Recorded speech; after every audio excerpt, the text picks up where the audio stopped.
colaborador de este espacio. Xavi, me da gusto saludarlo. Buenas tardes. Igualmente, Ricardo, un abrazo para ti y todos los que nos escuchan. Gracias, Xavi. Platícame, ¿cómo ves la situación? Ya el presidente Otto se fue, está en prisión, la gente se ha calmado. ¿Cómo percibe? Estamos a horas de las elecciones. Bueno, tengo, no sé si es la suerte o el privilegio de estar en este momento en Guatemala y decirte que la gente no se ha calmado. Ayer por la noche incluso había manifestaciones, tengo que decir, de júbilo y de alegría por parte de la población por el simple hecho de que el presidente entraba en prisión. Y por lo tanto, el proceso sigue. Esta mañana él ha declarado por primera vez ya ante el juez. No ha querido responder a las preguntas, digamos, del Ministerio Público, pero sí a las del propio juez.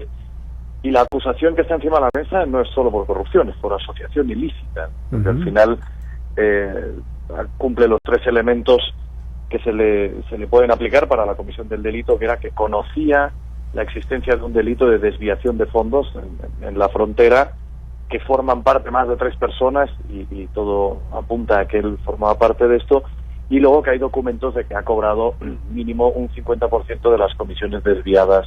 Todo esto, por lo tanto, cada vez se cierra más el círculo, la amenaza se cierne sobre el presidente, es evidente que no va a salir de prisión, independientemente de que ahora esté en prisión preventiva, pero esto no le basta a la población civil.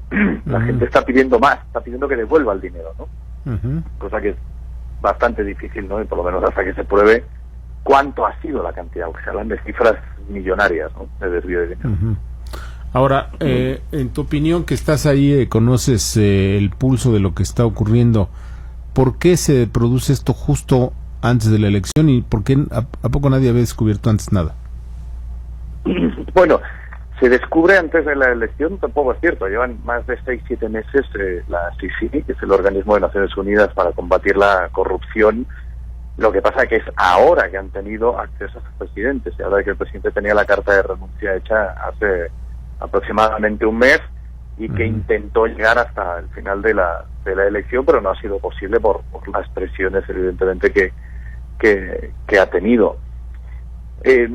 No es un proceso solo que afecte a Otto Pérez, es un proceso en el que se habla de que uno de los candidatos, Manuel Balbizón, que en este momento no es quien encabeza las encuestas, porque ya lo hace Jimmy Morales, están implicados en varios escándalos de corrupción. Lo que pasa es que han ido uno por uno. No olvidemos que Rosana Valdetti, la vicepresidenta, que forma parte de este entramado de asociación ilícita, va por un lado. Lo único que están haciendo aquí este es un tema que afecta al gobierno, pero es un tema generalizado que afecta a la clase política, y que no solo va a ser por el tema fronterizo, sino por pertenencia a grupos delictivos, o por favorecer el narcotráfico, o por coimas por obra civil, o por grandes obras. Es decir, es una operación anticorrupción que me atrevería a decir, más que una operación anticorrupción, es una operación pro dignidad del pueblo guatemalteco, que realmente vive en unas condiciones de salud muy deplorables. Los hospitales realmente tienen unas carencias muy importantes, o de salud, de educación, o de agua, simplemente cosas que son servicios básicos, y que evidentemente sale a aflorar esas necesidades del pueblo de Guatemala, que se enfrenta a un proceso en el que la clase política de forma generalizada es muy corrupta, no tan solo corrupta, ¿no? Claro. Dime, por último, ¿es un tema en donde la sociedad se impuso, o en donde el aparato ya no dio dio más de sí y se derrumbó?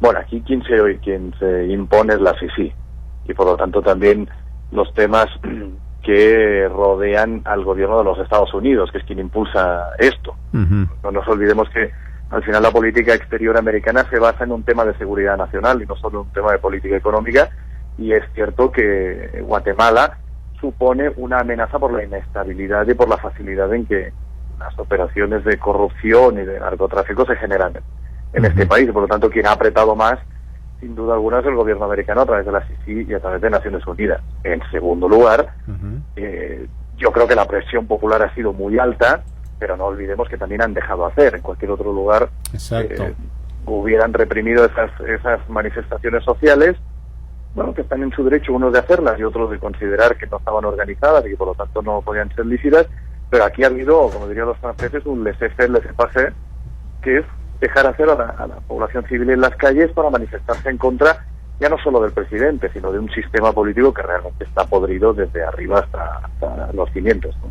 Por último, ahora sí, en medio minuto, Xavi, el hecho de que la elección se lleve a cabo prácticamente encima del escándalo, pues como que hace poco creíble o poco sustentable la elección, ¿no?